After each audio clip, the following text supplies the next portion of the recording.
We've just had some seriously bombshell claims. Now, obviously, these are just claims at the time of recording, but it comes in the wave of massive whistleblowers coming forward. Recently, we had Matthew Brown come forward. Now we've got a brand new one in the name of Dr. Gregory Rogers, who is a former NASA chief and flight sergeant for the Air Force Major, and has made claims about extraterrestrial technology and UFO encounters, drawing significant attention.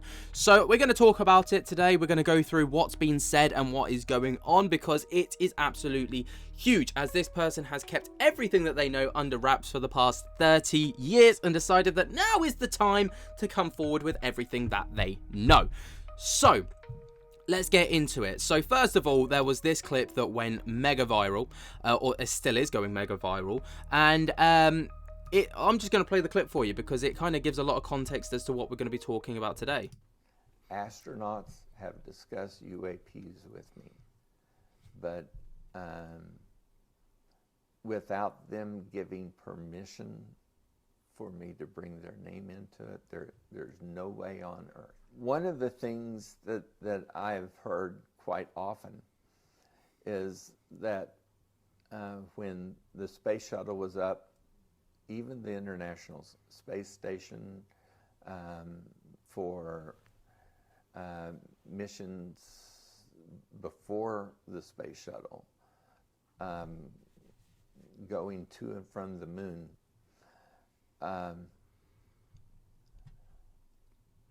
vehicles that were not part of the human space program, as far as we know, being in near location to the spacecraft in some type, even sort of flying information with them,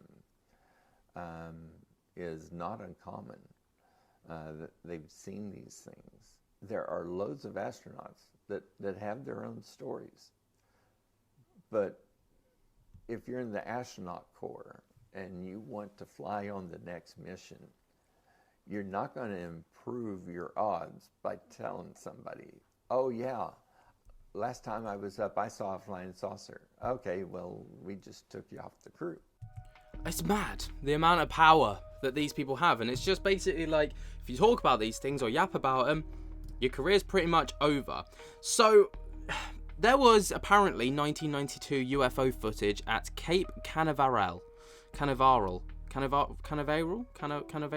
I've butchered it, I apologize, right? So within this, Rogers alleges that in spring of 1992, while stationed at NASA's Cape Canaveral facility in Florida, he was shown classified security footage of an unidentified U.S. Air Force major.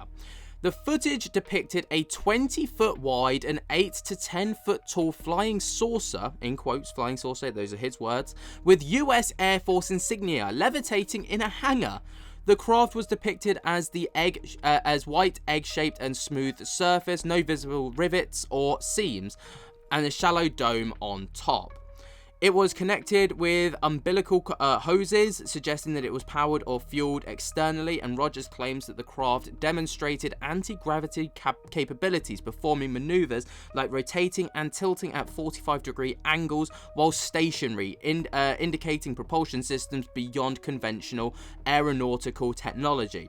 And then this is what he was told. But there was also apparently reverse-engineered alien technology. So Rogers asserts that the craft was reverse-engineered from alien technology, and he says that this aligns with other Department of Defense whistleblowers who have testified before Congress about extraterrestrial spacecraft in US possession, and he suggests this technology may be part of a long-standing cover-up by the US military. Now, Rogers also claims that the UFOs have followed NASA's space shuttles in orbit, sometimes flying in formation with them, and he told the Daily Mail that these objects were not conventional spacecraft and exhibited extraordinary capabilities. But he also claimed that in 2023, during the Space Shuttle Columbia disaster, which killed all 7 crew members, it could have been prevented, and he says that he had been advocating for the repair kit of the shuttle thermal protection system since 1993, but his requests were ignored by NASA leadership. And after retiring from the DoD in early 2025, Rogers decided to break his 32-year silence, motivated by a desire to support other whistleblowers and inform Congress about his experiences. He provided a testimony to the Daily Mail and the International UFO Bureau with a multi-part video series released starting on May 4th of 2025. But let's have a little backstory on Dr. Gregory Rogers, right, to kind of give you some context as to who this guy is. So Rogers served as the Chief of Aerospace Medicine at Cape Canaveral Air Force Station from 1989 to 1993 and Vant Air Force Base from 1994 to 1995. And he worked as a senior flight sergeant for the US Air Force and NASA, supporting space shuttle missions and astronaut health. Later, he was a medical director at the McAllister Army Ammunition Plant until his retirement in 2025, and he has a medical degree from Oklahoma State University, which he got in 1983, and extensive military training in aerospace medicine. Now, he also authored a novel which was called Impact that came out back in 2020, inspired by NASA's experience, depicting fictional space shuttle disasters similar to Columbia's. So, this is a very, very well accredited man, as is the case for most whistleblowers, because of course there is strict background checks that go on surrounding all of these people that come out as whistleblowers, and with such, you know, mind-blowing claims. The fact that these claims are even coming out is pretty substantial. But here is a part of the interview that took place, right? So, like I say, this is just part of it, but this is part of his testimony that he will be presenting before Congress, or hopes to present before Congress. Vehicle that appeared to be a flying saucer.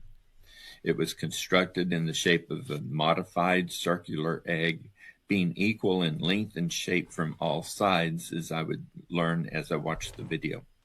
Its contour was totally smooth, with no light, flight control surface, pitot tubes, propulsion systems, antennae, or other projections that might be seen on any typical aircraft or spacecraft. While it was generally spherical, it was about 20 feet in length, I would guess.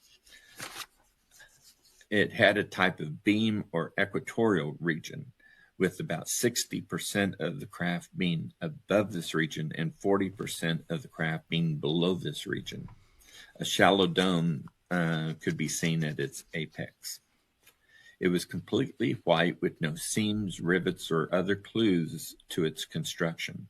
The only exceptions were a pair of vertical and horizontal black rectangles that had been painted, and I assume these markings were to be used when evaluating a test vehicle, because I had seen them on some of the test aircraft.